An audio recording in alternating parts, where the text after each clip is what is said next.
Maud, for that reflection.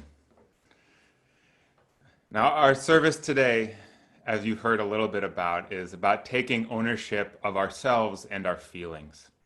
It's about personal responsibility. It's about having the freedom and power to reframe unfortunate circumstances and find meaning in them. Lemonade out of lemons. We chose the theme several weeks ago to talk about our shared experience of the pandemic because, of course, all our congregations across the world are experiencing this disease.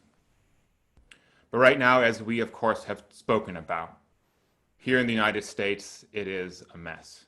It's a mess because our response to the coronavirus has been tepid and unscientific and cruel. It's a mess because, once again, this week, a black man has been killed by police, and it never seems to stop. Now, this mess is not new. The grief is not new. The anger is not new, and certainly it should not seem new. So we have to ask, what does personal responsibility mean in a time like this? What does taking ownership of our feelings mean in a time like this? When our cities are burning, the National Guard and Army is being called out on its own citizens to enforce a peace without justice, which is no peace at all. When justice seems to only happen for black and brown Americans, when the outcry is so loud and intense, it can't be ignored. What does it mean when our media shows us photos of burning and looting by a few people and ignores the looting of the poor for decades? Where is the outrage that the wealthy have actually gotten richer during this pandemic? That is some looting. When we talk about having the freedom to choose our emotional reactions, at least here in our American context, we have to understand that having choice is a privilege. The family of George Floyd doesn't have a choice about how they feel after he was murdered by a police officer.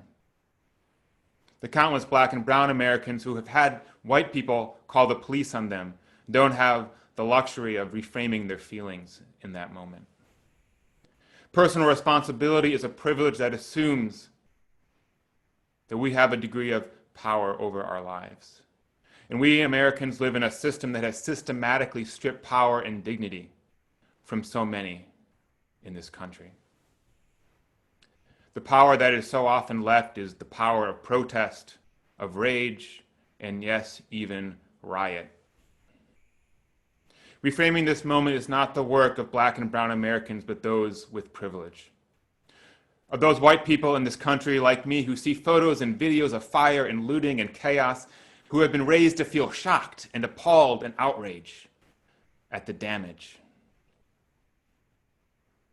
To those of us who are white and have privilege, we need to reject the impulse to center our discomfort and recenter it on the justifiable anger and grief of those in the streets, who are there because our country and those of us with privilege have failed again and again and again to take their voices and their experiences seriously.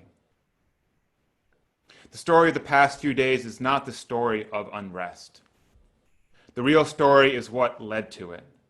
That people have suffered so much that they feel that the only way to have their voices heard, or for real change to happen, or for justice to be done, to get out there in the streets. The real story is the centuries of deliberate violence and oppression of people of color in this country, and that nothing seems to change. That's the real story.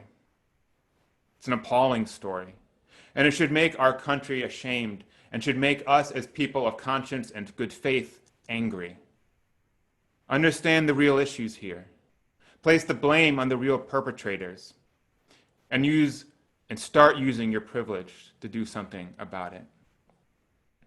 Now, this is a joint service. I only have 500 words, and I have already gone over. So we will talk more next week. Until then, remember this. Universalism, this faith of ours, is nothing if it is not about collective, universal liberation. We can't separate our religion from justice, and we won't. Amen.